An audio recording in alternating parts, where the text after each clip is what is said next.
Empat permintaan penduduk neraka, dan itu semua dituangkan di dalam beberapa ayat di dalam Al-Quranul Karim.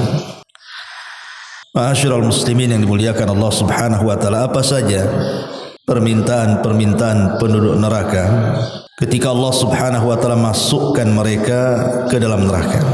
Keyakinan ahli sunnah wal jamaah, apabila Allah Subhanahu wa taala sudah memasukkan manusia ke dalam surga dan sebagian mereka ke dalam neraka, ji'a bil mauti, maka kematian akan didatangkan di antara surga dan neraka.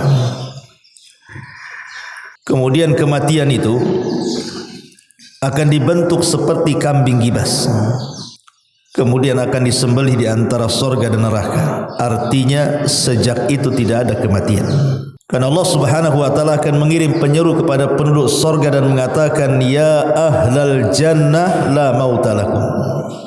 Wahai penduduk surga, tidak ada kematian lagi bagi kalian. Kemudian penyeru ini datang kepada neraka dan mengatakan, ya ahlan nar la mauta lakum. Wahai penduduk neraka, tidak ada juga kematian kepada kalian. Maka ketika tidak ada kematian, maknanya kedua penduduk ini akan dikekalkan selamanya, baik penduduk neraka ataupun penduduk surga. Lah disinilah kemudian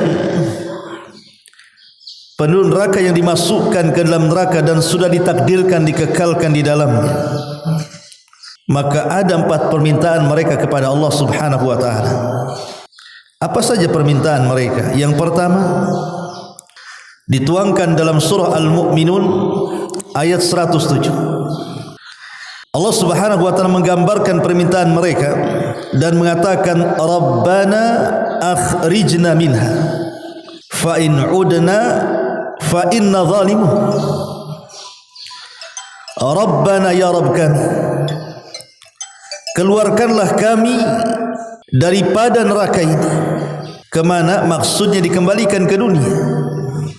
Maka jika kami kembali ke dunia kemudian kembali ke kafiran, sungguh kami termasuk orang-orang zalim.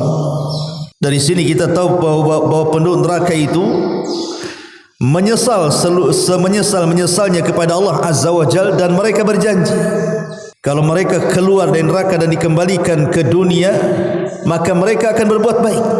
Dan kalau mereka kembali kepada kekafiran mereka menyatakan diri, maka kami termasuk orang-orang zalim. Tapi apa jawaban Allah Subhanahu wa taala? Allah katakan, qala sa'u fiha wa la tukallimun. Tinggallah kalian di neraka dengan cara hina dan jangan pernah bicara dengan aku. Ma'asyiral muslimin yang dimuliakan Allah Subhanahu wa taala, di sini Allah Subhanahu wa taala memberikan jawaban kepada penduduk neraka bahwa ketika mereka minta dikeluarkan dari neraka dan dikembalikan ke dunia dan berjanji mereka akan berbuat baik, Allah katakan ikhsa'u fiha. Tidak perlu. Sudah kalian diam saja dengan cara hina di neraka ini dan jangan pernah kalian berbicara lagi denganku. Abdullah ibn Amr ibn As radhiyallahu anhu, seorang sahabat yang banyak menulis hadis Nabi SAW. Beda dengan Abu Hurairah. Kalau Abu Hurairah banyak menghafal, sehingga tidak ada sahabat Nabi yang lebih banyak hafalan hadisnya melebihi Abu Hurairah. Tetapi Abdullah ibn Amr ibn As ini banyak mencatat. Apa kata Abdullah ibn Amr ibn As radhiyallahu an? Allah tidak mau mengajak bicara kepada manusia 2 kali lipat umur dunia. 2 kali lipat umur dunia Allah tidak akan mengajak bicara penduduk neraka. Padahal satu hari kehidupan dunia ini sama dengan 1000 tahun kehidupan akhirat. Inna yauman, atau satu hari kehidupan akhirat sama dengan 1000 tahun kehidupan dunia. Inna yawman inda rabbika ka alfi sanatin mimma ta'udun. Satu hari kehidupan akhirat ini bila dibandingkan dengan kehidupan dunia itu sama dengan 1000 tahun. Artinya kalau seandainya 2 kali umur dunia, sudah kebayang tuh berapa ribu tahun Allah subhanahu wa ta'ala tidak akan mengajak bicara penduduk neraka. Ini sebuah kinayah bahwa orang-orang kafir yang dikekalkan di neraka itu selamanya tidak akan mendapatkan rahmat Allah azza wa jalla. Mereka akan tetap diam di situ. Lah ketika penduduk neraka itu tidak bisa berkomunikasi lagi dengan Allah azza wa jalla, dan Allah subhanahu wa ta'ala tidak kabulkan permintaan mereka, mulailah mereka melirik kepada malaikat Malik. Malaikat Malik ini malaikat penjaga penduduk neraka. Karena Allah tidak kabulkan permintaan mereka, maka mereka melirik kepada siapa? Malaikat Malik. Dan itu digambarkan di dalam Al-Quran juga, surah Az-Zukhruf ayat 77, di mana Allah subhanahu wa ta'ala menggambarkan penduduk neraka, wa nadahu ya Malik liyaqdi alaina rabbuk qala innakum makithun. Dan mereka berseru, wahai Malik, biarlah Tuhanmu mematikan kami saja.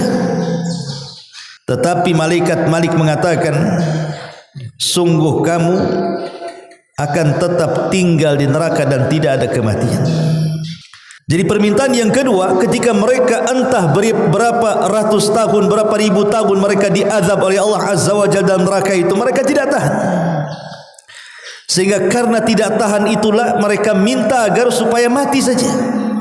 Tetapi malaikat Malik mengatakan, innakum makithun, kalian tidak akan mati dan kalian akan tetap tinggal di neraka selamanya. Subhanallah, ya. Kemudian dikatakan, laqad ji'nakum bil haqq walakin aktsarahum lil haqqi karihun. Sungguh kami telah datang membawa kebenaran ketika di dunia kepada kalian, tetapi kebanyakan di antara kalian benci dengan kebenaran itu. Cukup sampai di sini? Tidak juga. Ketika kemudian mereka tidak bisa meminta kepada malaikat Malik, mulailah mereka melirik kepada malaikat-malaikat penjaga neraka yang lainnya. Dan itu digambarkan dalam surah Ghafir ayat 49-nya. Wa qala alladhina fin nari li khazanati jahannam ud'u rabbakum yukhaffif 'anna yawman minal adzab. Dan orang-orang yang berada dalam neraka itu berkata kepada penjaga-penjaga neraka Jahannam, wahai para penjaga neraka-neraka Jahannam, mohonkanlah kepada Tuhanmu agar dia meringankan azab atas kami sehari saja. Karena mereka sudah tidak tahan. Entah mereka beribu-ribu tahun mereka diazab di situ, mereka minta 1 hari untuk istirahat. Tetapi Allah subhanahu wa ta'ala katakan, yauma la yanfa'u adh-dhalimina ma'dziratuhum wa lahumul la'natu wa lahum su'ud dar. Hari ketika permintaan maaf tidak berguna bagi orang-orang zalim, dan mereka mendapat laknat dan tempat tinggal yang buruk selamanya. Ma'asyiral muslimin yang dimuliakan Allah subhanahu wa ta'ala, lihat, pertama mereka minta keluar dari neraka, tapi Allah subhanahu wa ta'ala tidak kabulkan, dan Allah katakan kalian akan tetap tinggal di dalamnya.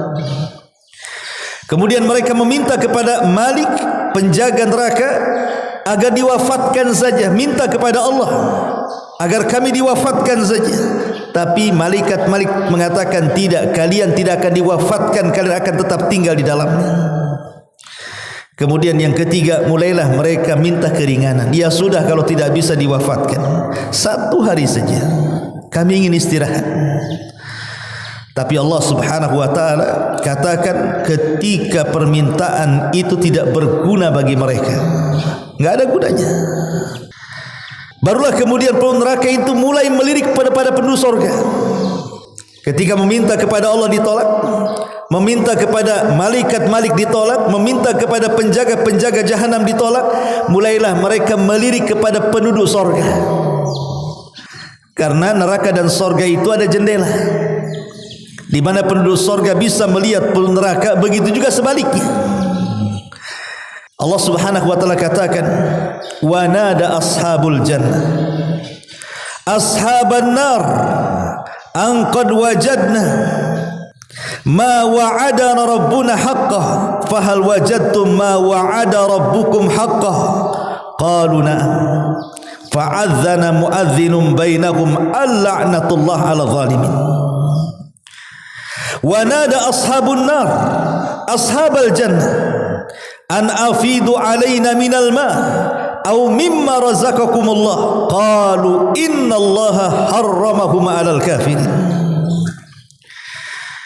Ketika dalam surah Al-A'raf ayat ke-44, dan ketika penduduk sorga itu menyeru kepada penduduk neraka, sungguh kami, kata penduduk sorga, sudah mendapatkan apa yang dijanjikan Rabb kami kepada kami dengan kebenaran.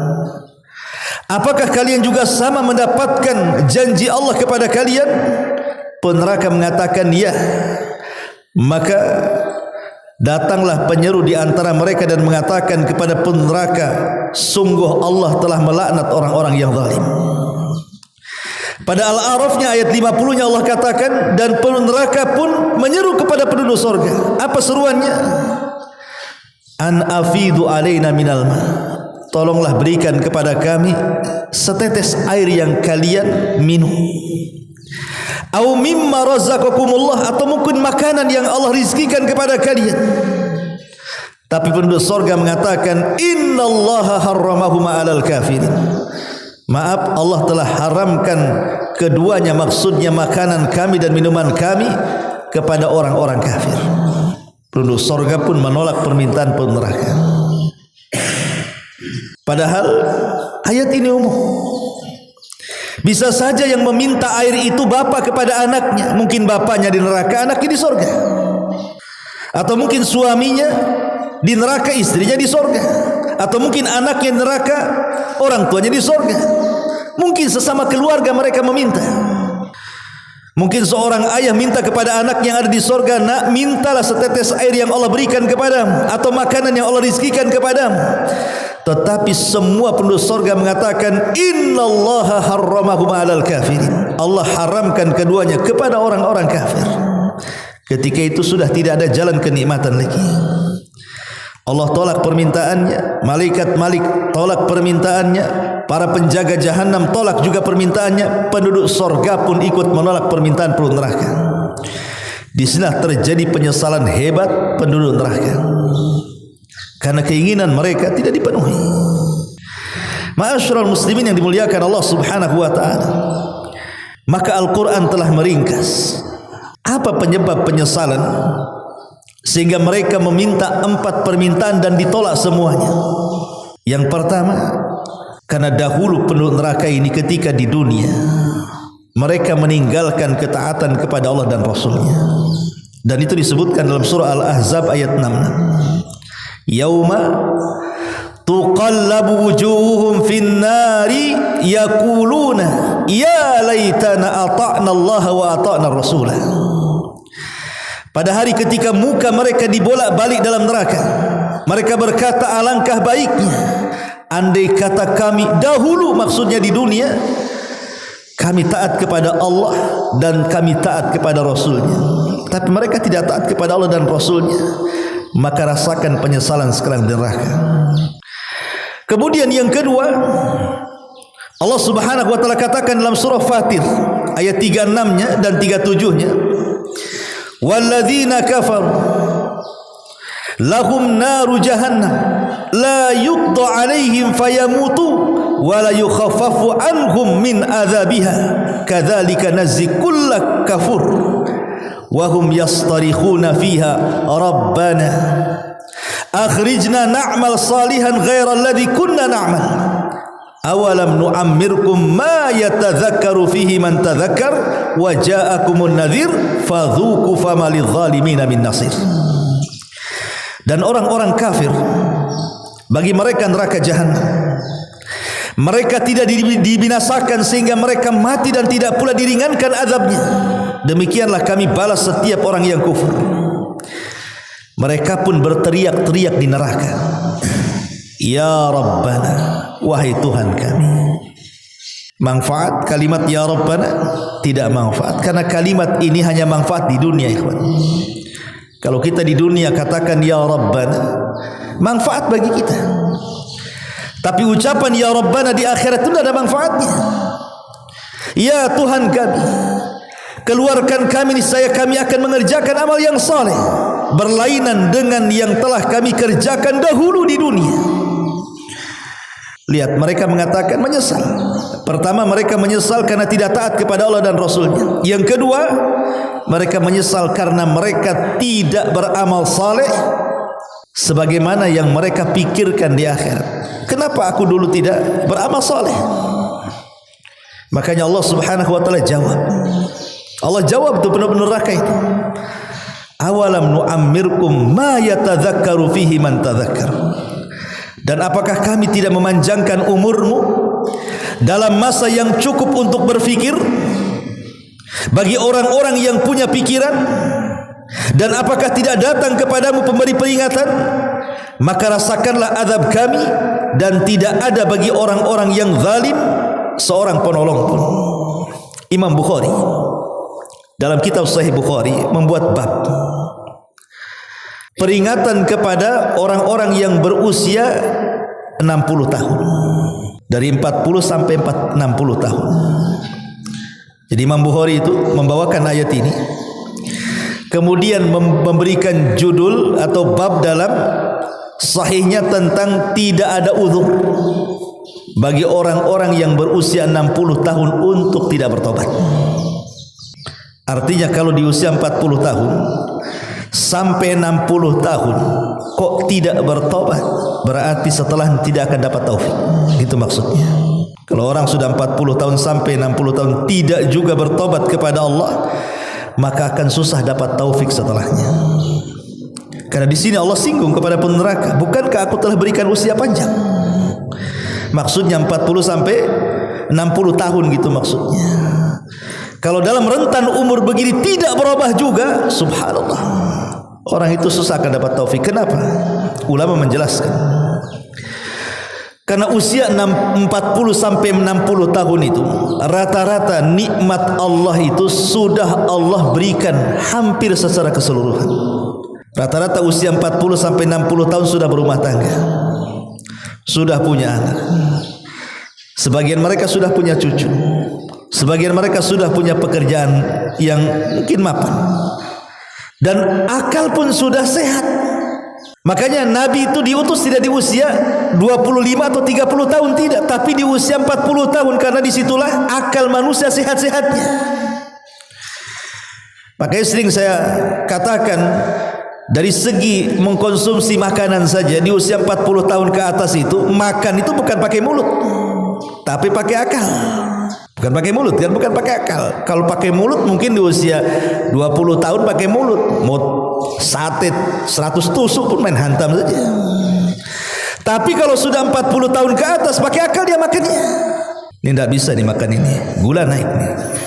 Nggak bisa makan ini, kolesterol naik. Nggak bisa makan ini, asam urat naik. Akalnya main.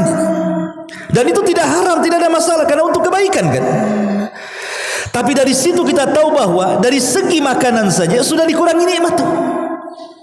Nikmat kita itu sudah dikurangi, tenaga sudah mulai berkurang, syahwat sudah mulai berkurang, makanan juga sudah mulai berkurang, macam-macam sudah mulai berkurang. Lah kalau seandainya tanda-tanda kurangnya nikmat itu menyadarkan dia, kapan lagi dia sadar, gitu maksudnya. Makanya Allah Subhanahu wa taala berikan kesempatan di usia 40 tahun sampai 60 tahun itu, sadar enggak kamu tuh? Allah katakan, awalam nu'ammirkum ma yatadzakkaru fihi man tadzakkar. Dan apakah kami tidak memanjangkan umurmu dalam masa yang cukup untuk berfikir bagi orang-orang yang berfikir. Kemudian Allah Subhanahu wa taala sebutkan dalam surah As-Sajdah-nya ayat 12, walau tara idil mujrimuna naqisu ru'usihim inda rabbihim Rabbana absarna wa sami'na farji'na na'mal salihan inna muqinun. Dan alangkah ngerinya jika sekiranya kami melihat ketika orang-orang yang berdosa itu menundukkan kepalanya di hadapan Rabbnya seraya berkata, wahai Rabb kami, kami telah melihat dan mendengar, maka kembalikanlah kami ke dunia, kami akan mengerjakan amal saleh, sesungguhnya kami sekarang orang-orang yang yakin. Terkadang manusia kalau hanya diceritakan neraka di dunia itu tidak yakin. Betapa banyak orang-orang yang kemudian mendengar ataupun membaca bagaimana ngerinya neraka. Orang yang masuk neraka mereka diberikan pakaian dari neraka, makanan dari zakum, mereka akan diborgol, mereka akan dikejar-kejar neraka, mereka akan dikelupas-kelupaskan kulit mereka. Itu kita sering dengar di dunia. Tapi sebagian kita nampaknya yakin tidak yakin. Tetapi di akhirat ketika betul-betul Allah mengatakan waji'a bi jahannam, Allah datangkan neraka jahannam dan mereka melihat nerakanya, mendengar suaranya. Apa yang terjadi? Rabbana absarna wa sami'na. Ya Rabb, kami sudah melihat sekarang, kami sudah mendengar. Farji'na na'mal salihan, kembalikan kami ke dunia, kami akan beramal saleh. Apakah harus melihat neraka dulu baru beramal saleh? Apa seperti itu? Ya mustahil lah kan gitu. Karena kalau kita diperlihatkan neraka, maknanya tidak ada amal soleh lagi. Karena amal soleh itu hanya dilakukan di dunia. Kalau sudah melihat neraka, maknanya sudah tidak di dunia lagi. Mustahil orang itu kembali ke dunia. Makanya kemudian terjadi penyesalan di sini. Dan mereka mengatakan farji'na na'mal salihan inna muqinun. Kami akan beramal soleh, kami sudah yakin sekarang. Lah ketika di dunia kalian tidak yakin, setelah melihat neraka tiba-tiba yakin, disinilah ujian keimanan seseorang. Makanya ada seorang sahabat yang dijuluki sebagai ghasilul malaika. Sahabat ini dimandi besarkan malaikat, namanya Handalah. Kenapa Handalah dimandi besarkan malaikat? Karena saat dia mati syahid, dia sedang junub. Dia tidak sempat mandi junub. Setelah melakukan hubungan dengan istrinya langsung perang. Kemudian Allah takdirkan mati syahid. Maka malaikat dari mana-mana datang, kemudian memandikan jenazahnya.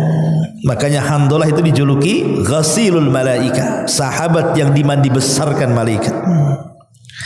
Semasa hidupnya Handalah ini datang kepada Abu Bakar Siddiq radhiyallahu anhu, kemudian mengeluh dan mengatakan, wahai Abu Bakar, aku loh kalau hadir di majelis taklimnya Nabi, kemudian Nabi menceritakan neraka, kemudian Nabi menceritakan sorga, rasanya sorga neraka itu ada di pelupuk mataku, katanya, seolah-olah nyata di depanku. Tapi ketika kami keluar dari pengajian Nabi, dari taklim Nabi, kami sibuk pula dengan keluarga, sibuk pula dengan pekerjaan, rasanya neraka dan sorga itu bagaikan hayalan, hanya dongeng-dongengan saja. Apa saya ini munafik, wahai Abu Bakar? Kan begitu. Itu yang kita rasakan juga kan. Antum kalau hadir di majelis taklim saya cerita neraka, oh kayaknya neraka itu betul ada. Tapi kalau sudah keluar, ya biasa saja, seolah-olah tidak yakin dengan neraka. Ya masih ghibah, masih dusta, masih curang, masih ini, masih itu. Kalau di majelis taklim yakin ada neraka itu. Kalau sudah keluar tuh tidak yakin itu, karena masih maksiat di luar. Jadi Handalah ini mengadu kepada Abu Bakar Siddiq radhiyallahu anhu, apakah sikap saya ini termasuk sifat munafik, wahai Abu Bakar? Kalau di majelis Nabi, Nabi cerita neraka surga, rasanya surga neraka ada di pelupuk mataku. Kalau sudah keluar rasanya neraka itu hanya dongeng-dongeng saja. Abu Bakar mengatakan, ya Handalah, rasa-rasanya apa yang kau rasakan sama pula dengan yang aku rasakan, katanya. Kalau gitu kita datang kepada Nabi. Dua-duanya datang kepada Nabi menceritakan, Rasul, kami berdua kalau duduk di majelis ta'limu mendengar kau cerita neraka dan sorga, seolah-olah sorga neraka ada di pelupuk kami berdua. Tapi ketika kami keluar dari pengajianmu, seolah-olah sorga neraka itu hanya dongengan belaka. Apa kami dua termasuk orang munafik, wahai Rasul? Maka Nabi SAW mengatakan kepada Handalah, menasihati, ya Handalah, tidak. Walakin ya Handalah sa'atan sa'ah. Itu bukan munafik, Tapi ingat wahai Hanzalah, bisa saja perkara itu menuju ke sana. Maka saya nasihatkan kepadamu, walakin sa'atan sa'ah. Kau boleh bekerja sesaat, tapi kau juga harus hadir di majlisku sesaat. Kau boleh sibuk dengan dunia, tapi juga luangkan waktumu untuk akhirat. Ya. Maknanya apa? Hadir di majlis taklim itu perlu gitu. Karena hanya majlis taklimlah yang bisa meluruskan kehidupan kita di luar sana. Siapa lagi mau nasihati antum kalau sudah di luar, ikhwan? Hanya orang-orang yang hadir di majlis taklim baru teringatkan, oh ada neraka, ada surga, ada halal, ada haram, ada baik, ada buruk, dan begitu seterusnya. Makanya Nabi mengarahkan, kau tidak munafik, tapi ingat, satu saat kau boleh sibuk dengan dunia, tapi saat yang lain sibukkan dengan akhirat. Hadir di majlis taklim. Ma'asyiral muslimin yang dimuliakan Allah Subhanahu wa taala. Pun Allah Subhanahu wa taala katakan dalam surah Al-Haqqah-nya ayat 25. Wa amma man utiya kitabahu bishimali fayaqulu ya laitani lam uta kitabiyah.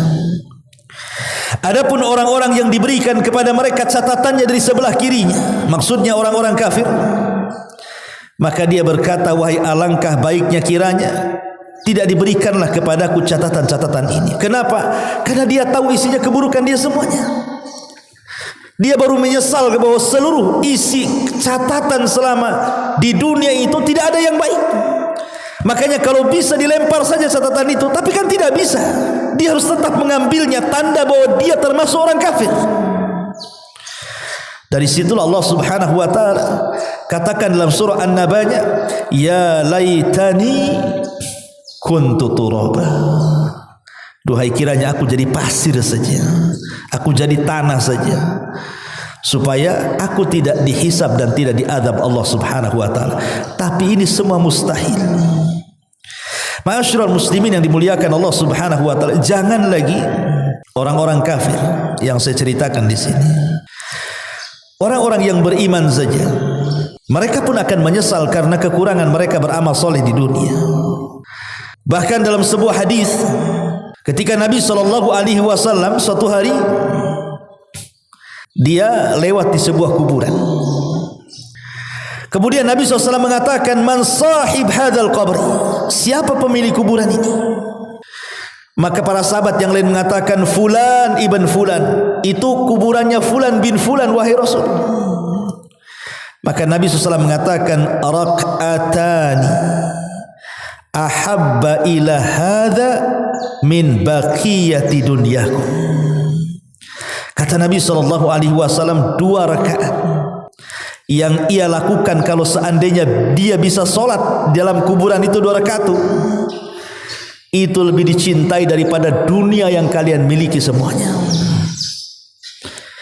Jadi kalau seandainya penduduk kuburan itu mereka masih diberikan kesempatan oleh Allah untuk melaksanakan 2 rakaat saja salat sunnah, itu jauh lebih baik daripada 1 dunia dan kenikmatannya. Karena itu yang diperlukan mereka. Apalagi coba, yang diperlukan mereka hanya itu saja amalan soleh. Makanya dalam hadis yang lain, rak'atani khafifatani mimma tahkiruna wa tanfuluna yaziduhuma hadha fi amalihi ahabba ilaihi min baqiyati dunya. Salat sunnah 2 rakaat yang ringan yang kalian remehkan, kemudian ditambahkan pada amalan orang ini, itu jauh lebih dia cintai dibandingkan dunia yang kalian kuasai. Subhanallah, ya. Jadi orang-orang yang beriman saja mereka menyesal karena mereka mungkin kurang beramal banyak di dunia, sehingga mereka berangan-angan untuk bisa solat walaupun hanya 2 rakaat sunnah dalam kuburan mereka. Bahkan Allah Subhanahu wa taala katakan dalam Al-Qur'anul Karim juga, hatta idza jaa ahaduhumul maut qala rabbirji'uni la'alli a'malu salihan fima tarak. Hingga apabila datang kematian kepada seseorang dari mereka, mereka mengatakan, ya Rabb, kami kembalikan kami ke dunia agar kami bisa beramal saleh. Dalam ayat yang lain, fa asaddaqa wa akum minas salihin, agar kami bisa bersedekah. dan bisa beramal saleh. Tapi di dunia, di akhirat tidak mungkin. Jangankan lagi di akhirat, di kuburan saja tidak mungkin. Apalagi orang sudah masuk neraka kan, permintaan itu pasti ditolak. Kalau di dunia masih mungkin lah. Seperti hadis Nabi SAW mengatakan, "Lau anna libni Adam wadiyan min zahabin, ahabba an yakuna lahu wadiyani walan yamla'u fahu illa turab wa yatubullahu ala man tab." Seandainya seseorang itu memiliki satu lembah emas di dunia, niscaya dia ingin memiliki 2 lembah emas lagi. Mungkin. Ada orang bercita-cita ingin punya rumah kan, sudah punya rumah, ingin punya rumah lagi, Allah kabulkan, punya rumah lagi dia. Sudah punya 2 nih, pingin punya 3, Allah kabulkan, dikasih lagi 3, dikasih lagi 4, 5, 6. Itu mungkin permintaan di dunia. Tidak ada yang mustahil di dunia ini bagi Allah Subhanahu wa ta'ala. Tetapi di akhirat mana mungkin. Makanya kita lihat di dunia itu para pengusaha yang mungkin miliarder gitu ya, dulunya orang-orang susah, orang-orang miskin. Maknanya apa? Cita-cita dan permintaan mereka itu semua dikabulkan di dunia. Tapi di akhirat mungkinkah dikabulkan? Mustahil. Permintaan-permintaan di akhirat tidak mungkin dikabulkan. Makanya lihat 4 permintaan penduduk neraka yang sudah saya jelaskan di awal, semua ditolak. Mereka ingin keluar dari neraka, Allah tolak. Bahkan Allah tidak akan mengajak bicara selama 2 umur kekuasaan, umur dunia, 2 kali umur dunia lagi. Berdasarkan perkataan Abdullah ibn Amr ibn As radhiyallahu anhu. Kemudian mereka minta dimatikan, tidak mau hidup di neraka, minta kepada malaikat Malik. Malaikat Malik menolaknya dan mengatakan apa? Sudah, kalian tinggal saja di neraka, ngapain minta mati-mati gitu. Kemudian mereka meminta kepada penjaga neraka untuk 1 hari istirahat. Tapi para penjaga neraka pun sama, tidak ada istirahat bagi kalian. Oke, kalau tidak ada istirahat, mereka ingin merasakan nikmat penduduk surga, hanya makan atau minum sedikit saja yang Allah rizkikan kepada mereka. Penduduk surga pun menolak semuanya.